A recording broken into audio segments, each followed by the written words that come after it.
374 কোটি 37 লাখ টাকা দৈনিক লেনদেনে প্রথম কার্যদিবস পার করার পর 313 কোটি 66 লাখ টাকায় গেল সপ্তাহের লেনদেন শেষ করেছে ঢাকার পুঁজিবাজার।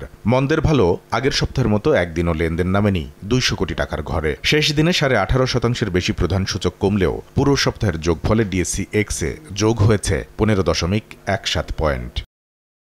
সপ্তাহ ব্যবধানে ঢাকা স্টক এক্সচেঞ্জে বাজার মূলধন খানিকটা বাড়লেও আধিপত্য দেখিয়েছে জেড ক্যাটাগরির প্রতিষ্ঠান। দরবৃদ্ধির তালিকায় থাকা শীর্ষ 5 কোম্পানির মধ্যে প্রথম 3টি প্রতিষ্ঠানই জেড ক্যাটাগরির, আর পরের 2টি প্রতিষ্ঠান বি ক্যাটাগরির।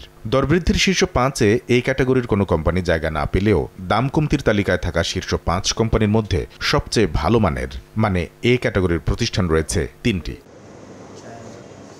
খাতভিত্তিক লেনদেনে দেখা যাচ্ছে গেল সপ্তাহেও শেয়ার বাজারে বিনিয়োগকারীদের টেনেছে ব্যাংক খাতের 36 প্রতিষ্ঠান।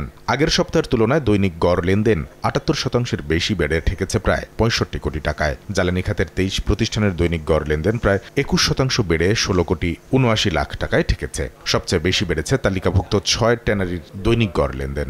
সপ্তাহ ব্যবধানে এই খাতের কোম্পানির দৈনিক গড় লেনদেন 135% বেশি বেড়ে ঠেকেছে 4 কোটি 71 লাখ টাকায়। এদিকে সপ্তাহ ব্যবধানে দৈনিক গড় লেনদেন কমেছে সিমেন্ট, প্রকৌশল, পাট, ফার্মা কেমিক্যাল সহ 5 ক্যাটাগরির প্রতিষ্ঠানের। কামরুল হাসান সবুজ, সময় সংবাদ।